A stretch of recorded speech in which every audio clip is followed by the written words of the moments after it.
news being highly polarizing, right? Like creating divisions. We have every day that when we track news, you have, constant Hindu-Muslim kind of narrative being pumped into the airwaves. TV9 has taken a route of, sensationalizing the war, but you have a lot of other channels who also do this narrative. And I think eventually when there is a big news which involves, say, a riot or, say, a Hindu-Muslim angle, most channels, including TV9, would also go down that route of being very polarized. And you have channels that put out and out misinformation, hate news, hate speech. You have all kinds of, panelists who come on board and say all kinds of, really. You have means you're saying in the industry. In the industry. And it's a real problem now. The Supreme Court has pointed it out. The MIB, in fact, the minister met industry leaders and anchors, I believe, and he said that, listen, we want you to stop these polarizing Hindu-Muslim debates.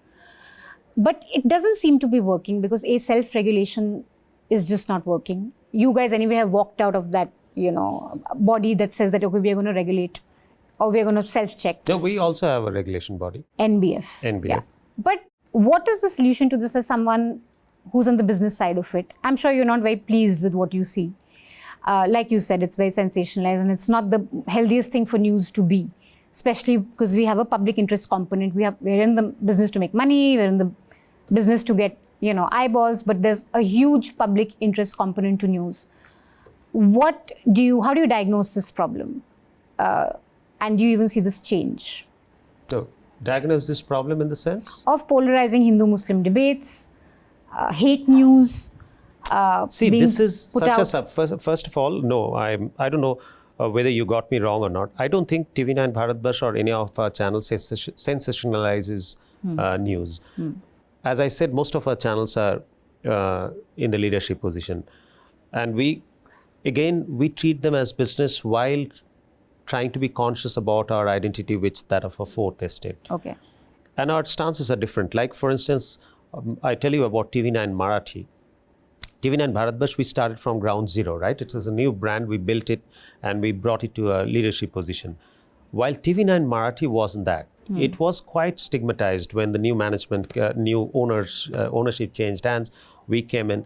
It was not viewed as any respectable brand out there in Maharashtra market.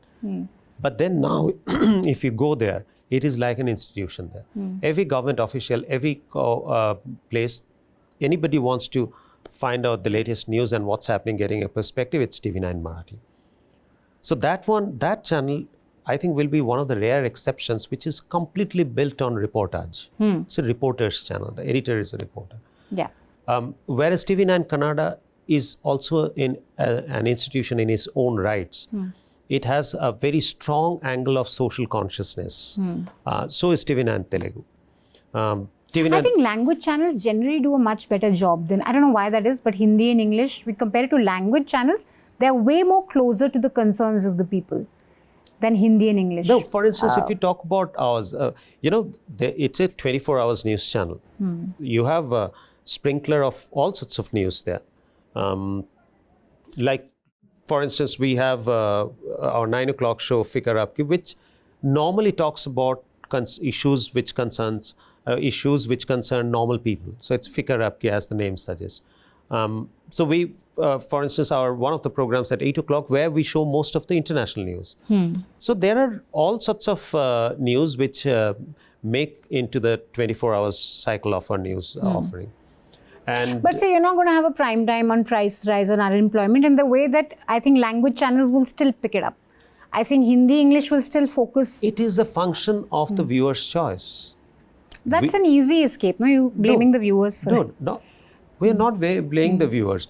We are trying to show which will be of interest to the viewers. I know there's a serious question whether we should show what they want to see or they should see. What is interesting to the public versus public interest. Public interest. Yeah. So we maintain a balance. We do maintain a balance. But we can't be, as I said, that tomorrow if I show things of public interest and I price my channel at 10 rupees, nobody would pay for it.